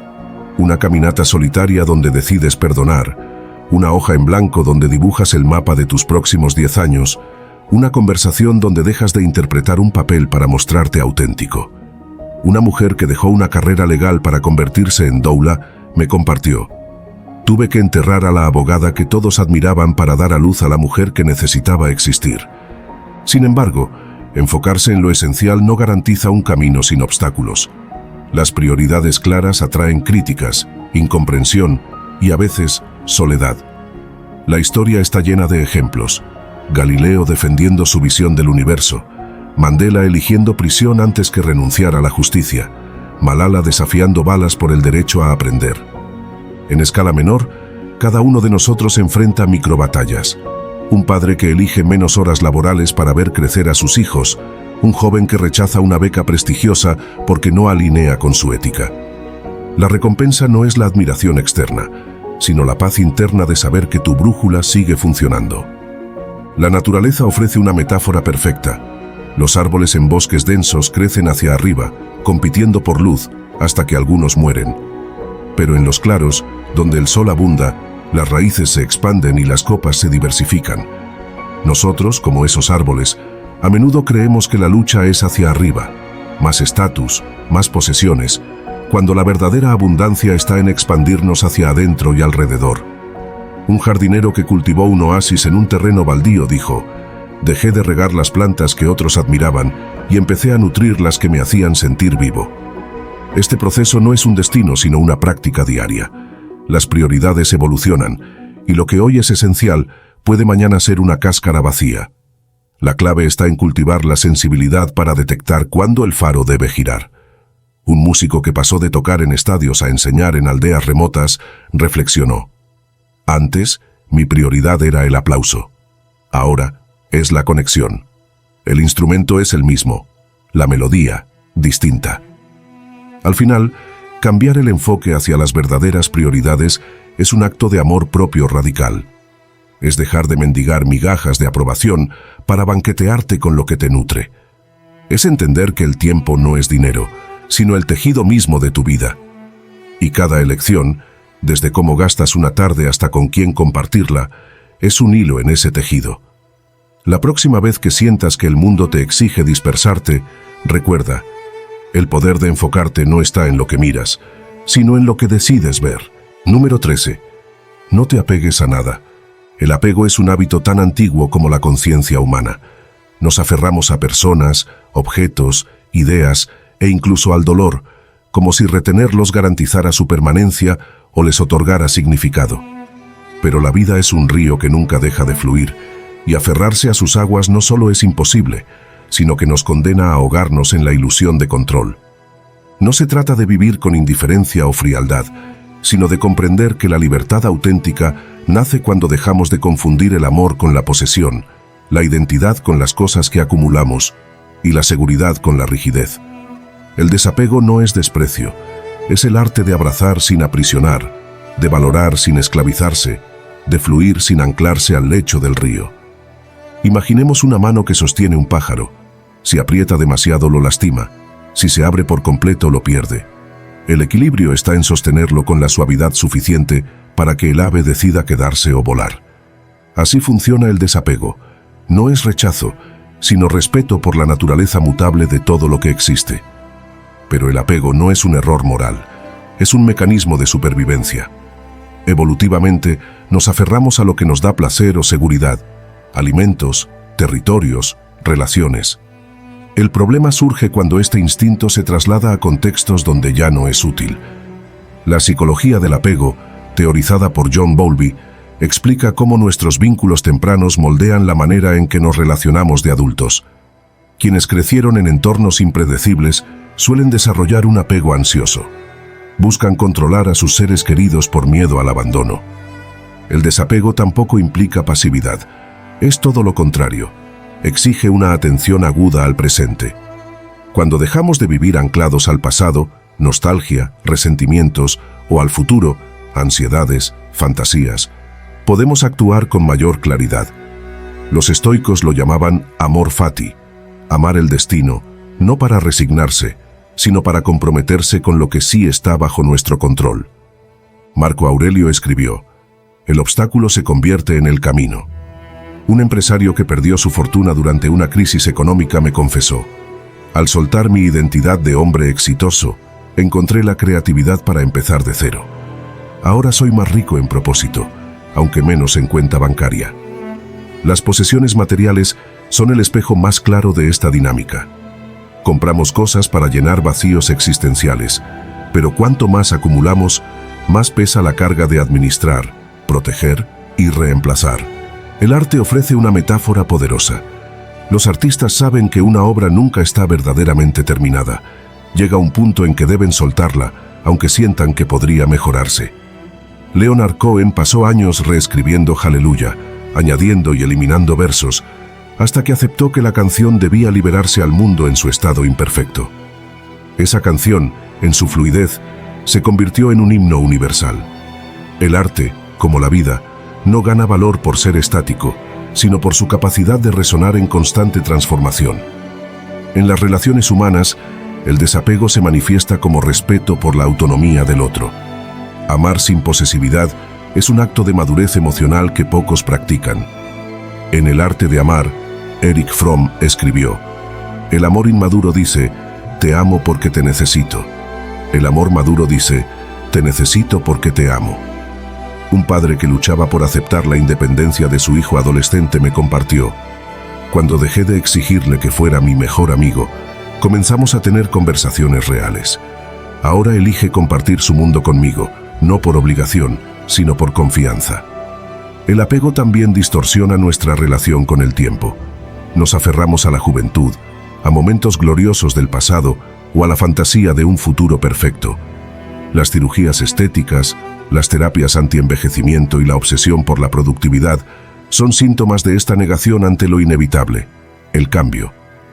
En la mitología griega, la diosa Hera castigaba a quienes desafiaban el orden natural, como Narciso, que se ahogó en su propio reflejo. La lección es clara: la belleza está en la aceptación del ciclo, no en su negación. Una bailarina retirada que ahora enseña a adultos mayores me dijo: mis arrugas son las marcas de cada emoción que he vivido. Bailo mejor ahora, porque ya no lucho contra el tiempo, sino que lo abrazo. Pero cuidado, el desapego no es indiferencia. Hay quienes lo confunden con desentenderse de responsabilidades o evadir el compromiso. Nada más alejado de la verdad. El desapego consciente exige participación plena, pero sin la carga del control obsesivo. Es la diferencia entre un jardinero que riega sus plantas con atención y otro que las cubre con una lona para evitar que el sol las marchite. La vida necesita espacio para respirar, crecer y a veces morir. Un agricultor que perdió su cosecha por una plaga aprendió esto. En vez de maldecir la tierra, observé lo que el fracaso me enseñaba. Al año siguiente, mis cultivos fueron más fuertes. La tierra no me debía nada. Yo debía aprender a bailar con sus ritmos. La espiritualidad en todas sus formas ha luchado contra el apego. En el cristianismo, Jesús advirtió: donde esté tu tesoro, allí estará también tu corazón. En el hinduismo, el karma yoga enseña a actuar sin apego a los frutos de la acción. Y en el Islam, la palabra tawakkul, confianza en Dios, invita a esforzarse mientras se suelta el resultado.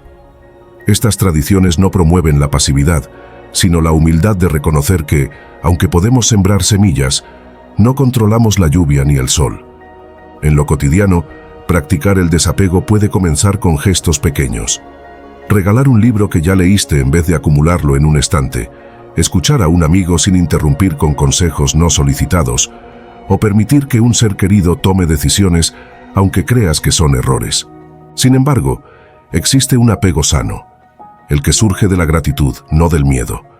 Disfrutar un atardecer sin querer congelarlo en el tiempo, saborear una comida sin temer que sea la última, amar a alguien sin exigirle que nunca cambie. Este tipo de apego no busca retener, sino honrar el momento. Es la diferencia entre clavar una flor en un herbario y regar una planta todos los días, sabiendo que un día dejará de florecer. Al final, no apegarnos a nada es recordar que somos huéspedes, no dueños, de esta existencia. Las montañas que admiramos, las personas que amamos, los sueños que perseguimos, todo es prestado. La muerte, esa gran maestra, nos lo recuerda sin piedad, pero en vez de amargarnos por la impermanencia, podemos verla como una invitación a vivir con mayor intensidad, gratitud y ligereza. Como escribió el poeta Rumi, la vida es un huésped inesperado, recíbelo, sírvele vino y déjalo partir cuando sea el momento. La próxima vez que sientas el peso del apego, pregúntate, ¿estoy sosteniendo el pájaro o estrangulándolo? La respuesta podría ser el principio de tu mayor libertad. Hemos llegado al final de este video.